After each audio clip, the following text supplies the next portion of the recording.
Good morning students, मैं CM Sharma आप सभी का स्वागत करता हूं इस ऑनलाइन स्टडी प्रोग्राम में। आज बेटा एक्सरसाइज 6.2 स्टार्ट करना है, लेकिन उससे पहले एक थ्योरम रह गई है, थ्योरम 6.1, उसे आप समझ लीजिए। थ्योरम है prove that if two lines intersects each other, जब टू लाइन एक दूसरे को इंटरसेक्ट करती हैं, then vertical opposite angles are equal, तब वर्टिकल अपोजिट एंगल इक्वल होते हैं। हमने यहाँ पर टू लाइन ड्रॉ कर ली हैं ए बी और सी डी, ठीक है। इनको नेम अपनी ओर से देना होता है आपको, जब नेम क्वेश्चन में नहीं है तो अपनी ओर से नेम दे दीजिए। हमने दो लाइन ड्रॉ की ए बी और सी डी, दोनों ईच अदर एक दूसरे को ओ पॉइंट पर इंटरसेक्ट कर रही हैं। इस पॉइंट को हमने ओ नेम दे दिया यहाँ पर। तो हम यहाँ पर गिवन हेडिंग डालेंगे गिवन, और इसमें लिखेंगे line A B and C D are intersecting each other at point O. उसके बाद टू प्रूव हेडिंग डालेंगे। हमको क्या प्रूव करना है कि vertical opposite angles are equal, vertical opposite angle equal होंगे, हमको प्रूव करना है। तो वर्टिकल अपोजिट एंगल कौन सा है? एंगल एओडी का वर्टिकल अपोजिट एंगल है बीओसी, और एओसी का वर्टिकल अपोजिट एंगल है एंगल बीओडी। इसका वर्टिकल अपोजिट ये है और इसका वर्टिकल अपोजिट एंगल ये है। Vertically opposite angle always equal होते हैं, तो हमको ये प्रूव करना है। तो कैसे प्रूव करेंगे? देखिए, टू प्रूव में हमने नोट कर दिया है angle AOD is equal to angle BOC और angle AOC is equal to angle BOD. ये हमको प्रूव करना है। प्रूव कैसे करेंगे? देखिए, हेडिंग डाला प्रूफ, और प्रूफ में लिखेंगे हम, देखिए स्ट्रेट लाइन के सेम साइड के एंगल्स का सम 180 डिग्री होता है। तो क्योंकि हमको ये दोनों इक्वल प्रूव करने हैं, तो पहले हम इन दोनों एंगल को लेंगे। तो लीनियर पेयर से इन दोनों एंगल का सम होगा 180 डिग्री। तो यहाँ पर लिखेंगे हम प्रूफ में angle AOD plus angle AOC is equal to 180 degree by linear pair, linear pair. ये हो गया नंबर 1, ठीक है। फर्स्ट नंबर हो गया इक्वेशन हमारा, इन दोनों का सम 180 होगा लीनियर पेयर से। सिमिलरली अब इन दोनों को ले लेना आप, इन दोनों का सम ही क्या होगा? 180, की ये भी स्ट्रेट लाइन है ये भी, तो ये दोनों लीनियर पेयर से इनका सम 180 होगा।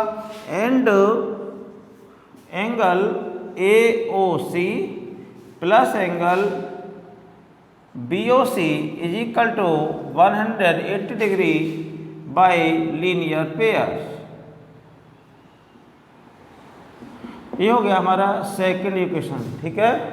अब आप देखेंगे दोनों इक्वेशन में राइट साइड इक्वल है। जो राइट साइड राइट के इक्वल होती है, तब लेफ्ट साइड लेफ्ट के इक्वल होती है, ठीक है। तो आप लिखेंगे यहाँ पर, नोट करेंगे from first and second, because right sides are equal, therefore left side will be also equal. Angle AOD plus angle AOC is equal to angle AOC plus angle BOC. Angle AOD plus AOC is equal to angle AOC plus angle BOC. यहाँ both side AOC से AOC cancel हो गया, ये दोनों equal हैं। अब क्या आएगा? देखिए, angle AOD is equal to angle BOC, angle AOD equal to angle BOC आ गया।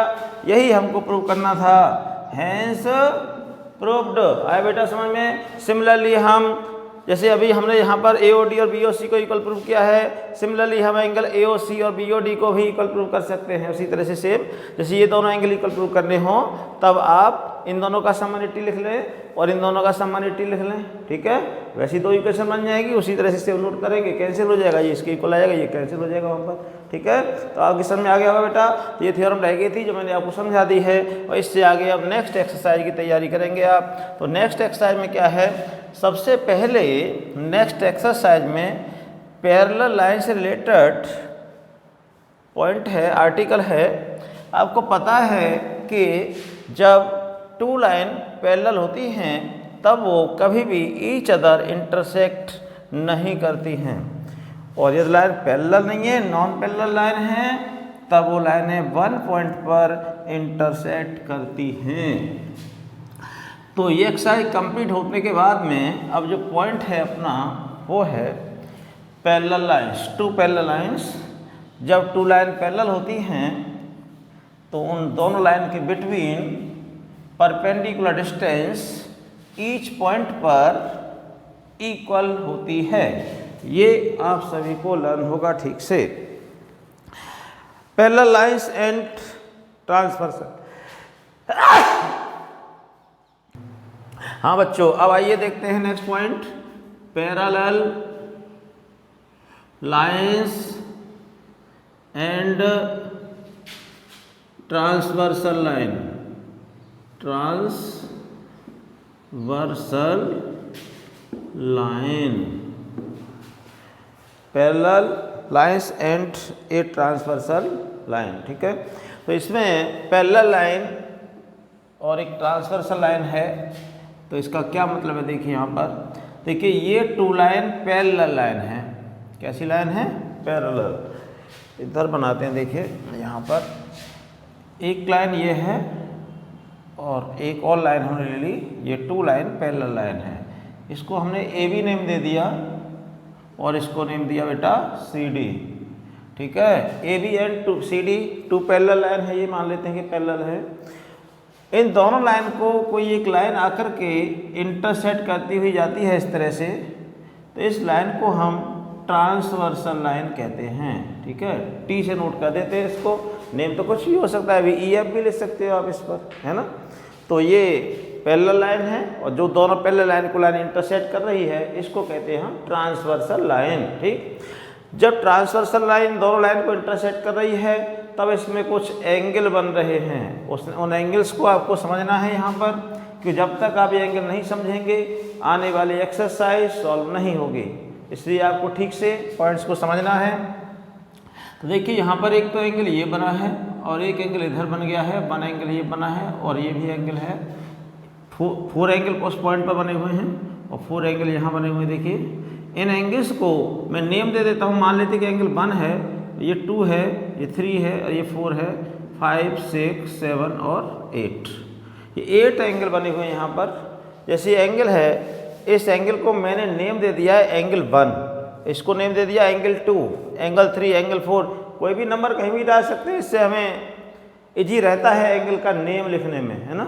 वैसे मैं यहाँ पर ओ लिख दूंगा तो इस एंगल का नेम क्या होगा? एंगल ए ओ टी, और इसका नेम होगा एंगल बी ओ टी, लेकिन मैंने नंबर डाल दिया 1, तो एंगल 1 लिख के काम चल जाएगा अपना, वहाँ पर एंगल 2 लिख करके काम चल जाएगा, है ना। इस तरह से हम नंबर भी डाल सकते हैं। तो अब हम क्या करेंगे, यहाँ पर देखेंगे इससे जो एंगल बने इन एंगल्स के कुछ नेम हैं यहाँ पर। क्या क्या नेम है देखिए, एंगल 1 का 3 कैसा एंगल है? Vertically opposite angle. इसमें एक तो वर्टिकली अपोजिट एंगल इक्वल होते हैं, देखिए vertically opposite angle, vertically opposite angles. तो वर्टिकल अपोजिट एंगल कौन से हैं इसमें देखिए, एंगल 1 का जो वर्टिकल अपोजिट एंगल है वो क्या है? एंगल 3, ठीक है।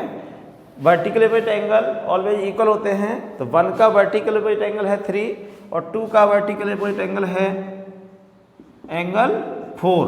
2 का वर्टिकल अपोजिट क्या है? 4 का 2 हो गया। इसी तरह 5 का वर्टिकल अपोजिट एंगल है एंगल 7, 5 का वर्टिकल अपोजिट क्या है? 7 और 6 का वर्टिकल अपोजिट एंगल है angle 8। Vertical opposite angle always equal होते हैं, आपको याद रखना है। अभी प्रूफ भी किया था हमने कि जितने डिग्री का 1 होगा उतने डिग्री का 3 होगा और जितने डिग्री का 4 होगा उतने डिग्री का 2 एंगल होगा। सेम जितने डिग्री का एंगल 5 होगा उतने डिग्री का 7 होगा और जितने डिग्री का एंगल 6 होगा उतने डिग्री का एंगल 8 होगा, ठीक। Vertical opposite angle always equal होते हैं। और इसके बाद नेक्स्ट पॉइंट आता है करेस्पॉन्डिंग एंगल्स। करेस्पॉन्डिंग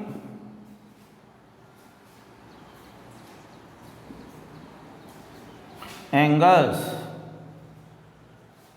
अब ये करेस्पॉन्डिंग एंगल क्या होते हैं? करेस्पॉन्डिंग को हिंदी में कहते हैं संगत कोण, करेस्पॉन्डिंग एंगल। देखिए करेस्पॉन्डिंग एंगल का मतलब है साथ वाले एंगल। तो इसमें एंगल 1 का करेस्पॉन्डिंग एंगल क्या है? देखिए एंगल 1 का जो करेस्पॉन्डिंग है वो है एंगल 5। 1 देखिए इस लाइन के एबव है, इस लाइन के एबव 5 है ऊपर। 1 ट्रांसवर्स के लेफ्ट है तो ये भी ट्रांसवर्स लाइन के लेफ्ट साइड है। इसका मतलब एंगल 1 और एंगल 5 दोनों कैसे एंगल हैं? करेस्पॉन्डिंग एंगल हैं। इसी 1 का करेस्पॉन्डिंग है एंगल 5, ठीक है। 1 और 5 दोनों कैसे होंगे, इक्वल होंगे, लेकिन तभी इक्वल होंगे जब ए बी और सी डी पैरेलल है, ठीक है।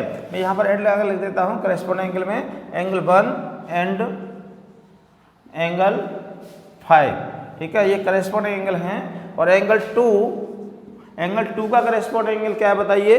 देखिए करेस्पॉन्डिंग का बोला साथ का एंगल, जैसे 1 है तो 1 बेटा इस लाइन के ऊपर है तो वो भी इस लाइन के ऊपर है, वो लेफ्ट साइड है 1 तो ये भी लेफ्ट साइड है। इसी तरह से 2 का करेस्पॉन्डिंग क्या होगा, 2 ट्रांसवर्सल लाइन के राइट साइड में है तो यहाँ पर ट्रांसवर्सल के राइट में क्या है 6 है, वो क्योंकि ऊपर है लाइन के तो ये भी लाइन के ऊपर है, ऑन द लाइन है, इसलिए एंगल 2 का करेस्पॉन्डिंग एंगल क्या है, एंगल 6, 2 एंड 6, ये क्या है करेस्पॉन्डिंग।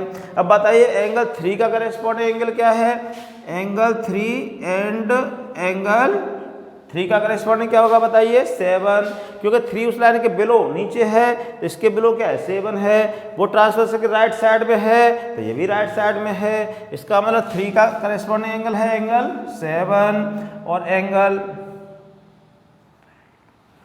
4 का करेस्पॉन्डिंग एंगल क्या है बताइए, एंगल 4 एंड एंगल 8। 4 उस लाइन के बिलो है तो 8 भी बिलो है, ये लेफ्ट साइड है तो ये भी लेफ्ट साइड है, तो 4 का करेस्पॉन्डिंग क्या है 8। तो ये करेस्पॉन्डिंग एंगल हो गए बेटा। ऐसा में 4 पेयर बन गए यहाँ पर करेस्पॉन्डिंग एंगल के, कि 1 का करेस्पॉन्डिंग 5 हो गया, 4 का करेस्पॉन्डिंग 8 हो गया, 3 का करेस्पॉन्डिंग 7 और 2 का करेस्पॉन्डिंग 6। आपको याद रखना है कि जब 2 लाइन पैरेलल होती हैं तब करेस्पॉन्डिंग एंगल इक्वल होते हैं। यदि ये दोनों लाइन पैरेलल हैं, ए बी और सी डी पैरेलल हैं, तो एंगल 1 और एंगल 5 दोनों इक्वल होंगे। जितने डिग्री का एंगल 1 होगा उतने ही डिग्री का एंगल 5 होगा, जितने डिग्री का एंगल 4 होगा उतने डिग्री का एंगल 8 होगा, जितने डिग्री का एंगल 2 होगा उतने डिग्री का 6 होगा, जितने डिग्री का एंगल 3 होगा उतने डिग्री का एंगल 7 होगा। ये तभी होगा जब लाइन पैरेलल हैं। यदि लाइन पैरेलल हैं तो करेस्पॉन्डिंग एंगल कैसे होंगे, equal. If lines are not parallel, मान लीजिए लाइन पैरेलल नहीं है, then corresponding angle will not be equal. जब लाइन पैरेलल नहीं है तब करेस्पॉन्डिंग एंगल इक्वल नहीं होंगे। जैसे ये लाइन पैरेलल नहीं है तो एंगल 1 एंगल 5 के इक्वल नहीं होगा, कुछ और ही होगा वो। अगले समय में दोनों का कन्वर्स याद रखेंगे कि यदि करेस्पॉन्डिंग एंगल इक्वल होते हैं तब लाइनें पैरेलल होती हैं, और यदि लाइन पैरेलल हैं तो करेस्पॉन्डिंग एंगल इक्वल होते हैं, ठीक है। नेक्स्ट पॉइंट आता है अल्टरनेट एंगल। अल्टरनेट एंगल, अब अल्टरनेट एंगल क्या होते हैं देखिए, यहाँ पर अल्टरनेट 2 टाइप के होते हैं, एक इंटीरियर अल्टरनेट एंगल, दूसरा होता है एक्सटीरियर अल्टरनेट एंगल। तो देखिए यहाँ पर अल्टरनेट एंगल 2 टाइप के होते हैं, एक इंटीरियर अल्टरनेट एंगल और एक होते हैं एक्सटीरियर अल्टरनेट एंगल। तो इसमें नंबर 1 डाल देते हैं हम यहाँ पर, इंटीरियर अल्टरनेट एंगल। तो इंटीरियर अल्टरनेट एंगल में क्या आता है, 4 का इंटीरियर अल्टरनेट है 6। देखिए 3, 4, 5, 6 ये चारों एंगल इन लाइनों के अंदर है, इंटीरियर एरिया में है, इसलिए इन एंगल को हम इंटीरियर एंगल कहते हैं। और एंगल 1, 2, 7 और 8 ये दोनों लाइनों के एक्सटीरियर एरिया में हैं, बाहर के एरिया में हैं, इसलिए इन एंगलों को हम एक्सटीरियर एंगल बोलते हैं, ठीक है। एक्सटीरियर का बोला बाहर, इंटीरियर का बोला अंदर। अब अल्टरनेट क्या होता है, देखिए एंगल 4 का अल्टरनेट होता है एंगल 6, ठीक है। 4 देखिए ट्रांसवर्सल के लेफ्ट साइड है तो नीचे आकर के 6 राइट साइड है, ठीक है। 4 का अल्टरनेट 6 और 3 का अल्टरनेट 5, उसी तरह 1 का अल्टरनेट 7 और 2 का अल्टरनेट 8 होगा, ठीक है। तो अल्टरनेट एंगल भी इक्वल होंगे कब, जब लाइनें पैरेलल हों। तो हमें यहाँ पर नोट करना है इंटीरियर अल्टरनेट एंगल कौन से हैं, एंगल 4 एंड एंगल 6 और एंगल 3 एंड एंगल 5, ये इंटीरियर अल्टरनेट एंगल हैं, ठीक है। और इंटीरियर अल्टरनेट एंगल इक्वल होते हैं जब लाइनें पैरेलल होती हैं। यदि लाइन पैरेलल है तो एंगल 3 और 5 दोनों इक्वल होंगे और एंगल 4 और एंगल 6 इक्वल होंगे। मान लीजिए 30 डिग्री है तब ये भी 30 डिग्री होगा 6, ये 100 डिग्री है तो वो भी 100 डिग्री होगा, ठीक है। और यदि इक्वल नहीं है अल्टरनेट एंगल तो इसका मतलब लाइन पैरेलल नहीं होंगी, ठीक। और दूसरा होता है exterior alternate, second number exterior alternate angles. तो एक्सटीरियर अल्टरनेट एंगल कौन से बेटा? एंगल 1 एंड एंगल 7 और एंगल 2 एंड एंगल 8। 2 का एक्सटीरियर अल्टरनेट क्या है? 8। यदि लाइनें दोनों पैरेलल हैं, if both lines are parallel, then angle 1 is equal to angle 7 and angle 2 is equal to angle 8। हाँ तो बेटा अब आप समझ गए होंगे vertical opposite angle, corresponding angle और अल्टरनेट एंगल, तीनों का बहुत अधिक रोल है ज्योमेट्री में। वर्टिकल अपोजिट एंगल तो ऑलवेज इक्वल होते हैं, जब भी दो लाइन इंटरसेक्ट करेंगी वर्टिकल अपोजिट एंगल इक्वल होंगे, ठीक है। और हाँ बच्चों, ये vertical opposite angle always equal होते हैं, जब टू लाइन इंटरसेक्ट करती हैं तब vertical opposite angle always equal होते हैं। दूसरा, ये करेस्पॉन्डिंग एंगल तभी इक्वल होंगे जब टू लाइन पैरेलल हैं। तो करेस्पॉन्डिंग एंगल तभी इक्वल होंगे जब टू लाइन पैरेलल होती हैं। जैसे टू लाइन पैरेलल का दो लाइन पैरेलल हैं तो करेस्पॉन्डिंग एंगल इक्वल होंगे। Angle 1 is equal to angle 4 होगा, angle 1 is equal to angle 5 होगा, angle 4 is equal to angle 8, angle 2 is equal to angle 6, angle 3 is equal to angle 7। इसी तरह alternate angle तभी equal होंगे जब दोनों line parallel है। तो पैरेलल लाइन की बेटा 3 कंडीशन है। सबसे पहली तो यह याद रखना है कि दोनों लाइन पैरेलल हैं तो करेस्पॉन्डिंग एंगल इक्वल होंगे। नंबर 2 सेकंड कंडीशन है अल्टरनेट एंगल इक्वल हैं तब भी लाइन पैरेलल होंगी। और तीसरा पॉइंट है थर्ड पैरेलल का कि कोइंटीरियर एंगल का सम 180 डिग्री हो तब भी लाइन पैरेलल होती हैं। कोइंटीरियर का मतलब है कि ट्रांसवर्सल लाइन के सेम साइड के इंटीरियर एंगल का सम यदि 180 डिग्री हो तब ये दोनों लाइन पैरेलल होती हैं। If angle 4 plus angle 5 is equal to 180 degree then line A B will be parallel to angle line C D. और angle 3 plus angle 6 equal to 180 then line A B parallel to line C D. बेटा फिर से समझ लीजिए, दोनों line parallel कब होंगी? To line parallel होने की 3 कंडीशन है, 3 कंडीशन है, तीनों आपको याद होनी चाहिए। सबसे पहली है कि if corresponding angles are equal then both line will be parallel. या दोनों लाइन के सभी करेस्पॉन्डिंग एंगल इक्वल हैं तो दोनों लाइन पैरेलल होंगी। सेकंड है if alternate angles are equal then line two lines will be parallel. यदि अल्टरनेट एंगल इक्वल हैं तब भी दोनों लाइन पैरेलल होंगी, ठीक है। करेस्पॉन्डिंग एंगल बराबर हो तब पैरेलल होंगी, अल्टरनेट एंगल इक्वल हो तब पैरेलल होंगी। और थर्ड है कि if sum of cointerior angles is equal to 180 degree then both lines will be parallel. यदि कोइंटीरियर एंगल का सम 180 डिग्री हो तब भी वो लाइन पैरेलल होंगी। मतलब ट्रांसवर्सल लाइन के सेम साइड के इंटीरियर एंगल्स का सम 180 डिग्री हो तब ये दोनों लाइन पैरेलल होंगी। मतलब angle 4 plus angle 5 equal to 180 है तब लाइन पैरेलल होंगी, या फिर angle 3 plus angle 6 equal to 180 degree हो तब भी ये दोनों लाइन पैरेलल होंगी, ठीक है। तो ये आपको कंडीशन याद रखनी है बेटा तीनों। और इसके बाद अब हम एक्सरसाइज की ओर बढ़ेंगे। तो आप देखेंगे एक्सरसाइज 6.2 में क्वेश्चन नंबर फर्स्ट। अब आप समझ गए होंगे, आपको ये तीनों पॉइंट याद रखने हैं जो हमने आपको समझाया। इसके बाद अब एक्सरसाइज के क्वेश्चन सॉल्व करने में आपके सामने किसी तरह की कोई प्रॉब्लम नहीं आएगी, ठीक है। तो अब आप समझेंगे क्वेश्चन। एक्सरसाइज 6.2 से हम लेंगे यहाँ पर क्वेश्चन नंबर फर्स्ट। सबसे पहले आप समझेंगे क्वेश्चन नंबर 1। तो फर्स्ट क्वेश्चन क्या है? सभी बच्चों ने, मैं समझता हूँ बुक मार्केट से परचेज कर ली होगी। और अब आप देखेंगे question number first. Question first है in the figure find the value of X and Y and then so that A B parallel C D. तो यहाँ पर जो क्वेश्चन फर्स्ट है उसमें एक फिगर बनी हुई है। देखिए इस तरह से